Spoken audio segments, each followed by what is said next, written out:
Hi folks, this is Tara the Homestead Hopeful, and today we're going to be talking about a subject mainly of interest to women, and that is the needs women might have in SHTF situations.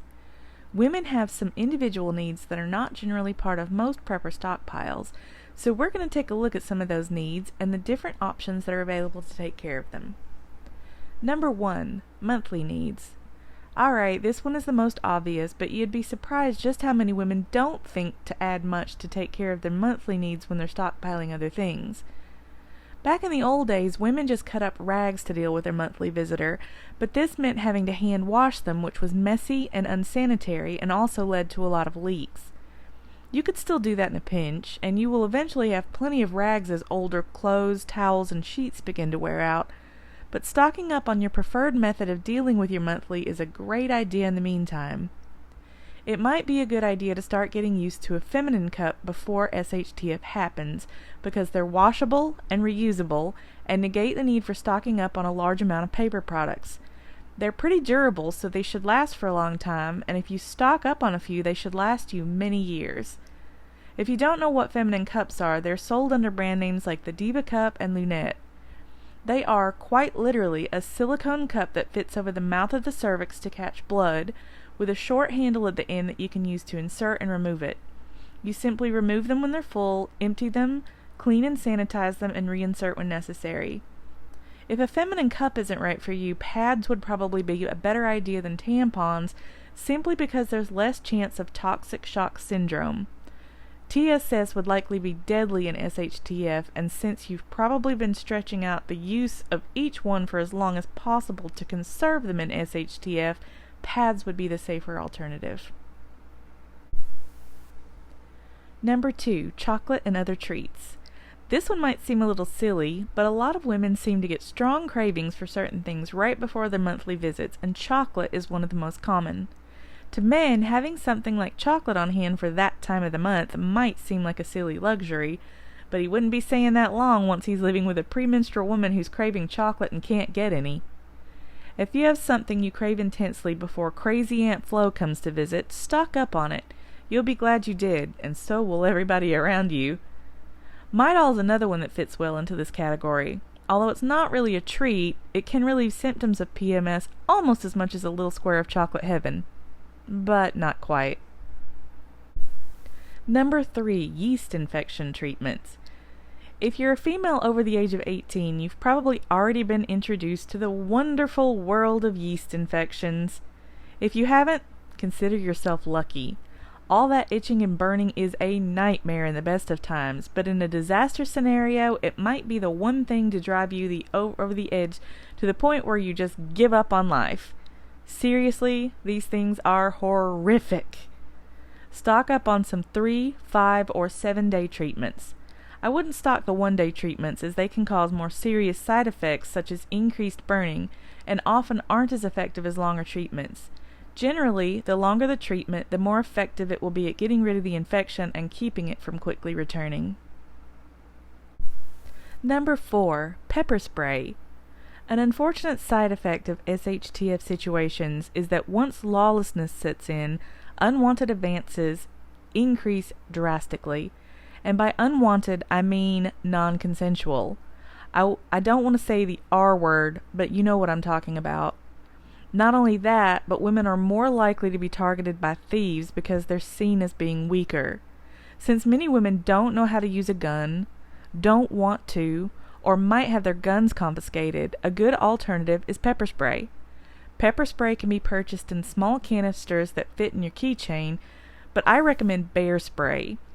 Bear spray is a stronger version of the pepper spray meant to use against human attackers, and it comes in a can about the size of a can of hairspray. It sprays a much longer and wider stream, giving you the ability to spray multiple attackers at once or at longer distances. It's pricey, but it's useful against bears, vicious dogs, humans, and more. Number 5. Self-defense. Self-defense classes are another essential tool for protecting yourself post-societal collapse. Learning how to defend yourself is a great idea even before SHTF, but it becomes so much more essential in a world without rule of law. Aikido is a really good option for women because you learn to use your attacker's own body weight against them. This means even small women can take out large, masculine attackers with relative ease. Watch some demonstration videos of Aikido and you'll see what I mean. Number 6. Razors. While men may not necessarily want to grow a beard, it's a lot more acceptable for them to grow beards than for women to grow leg hair. Many of us would be terribly uncomfortable with anything more than a few days stubble. This is why I recommend stocking up on some razors made for females if possible. These can be pricey, but one razor can last as long as a month if your hair isn't too coarse.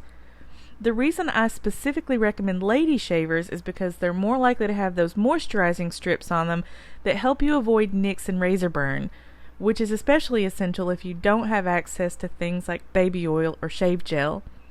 And also, if I'm honest, because the guys in your family might be a little less apt to break into your stash if they're pink and smell like flowers. After all, they can trim facial hair with scissors, but that won't exactly work so well on our legs. Number 7. Perfumes.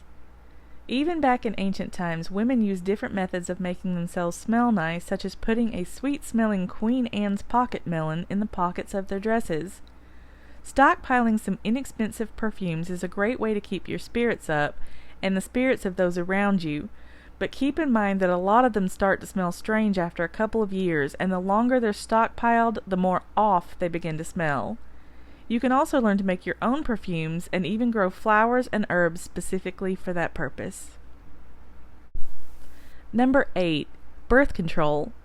While this is technically something that applies to both men and women, there are more forms of birth control for women than there are for men, and women are mainly the ones who have to deal with the consequences of not using birth control. Thus, I decided to include it here.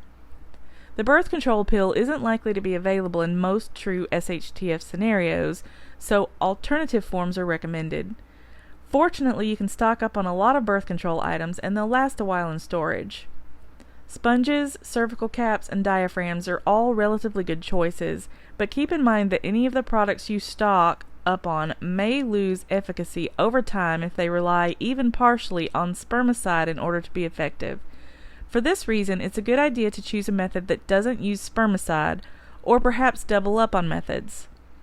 Condoms are not a good long-term storage item as they tend to degrade and thus lose their efficacy over time. Sheepskin condoms may last longer in storage than latex, although anything that thin is likely to break down after a while. There's also the rhythm method, which involves avoiding intercourse during the woman's most fertile periods. This can be effective, but isn't nearly as reliable as other methods, and the withdrawal method is even less reliable. Those are my top tips for feminine needs during SHTF. Do you have any tips for ladies in SHTF? If so, leave them in the comments down below. If you like this video, please be sure to give it a thumbs up.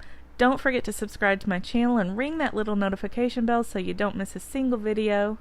This is Tara, the Homestead Hopeful, saying stay prepared, stay safe, and stay hopeful.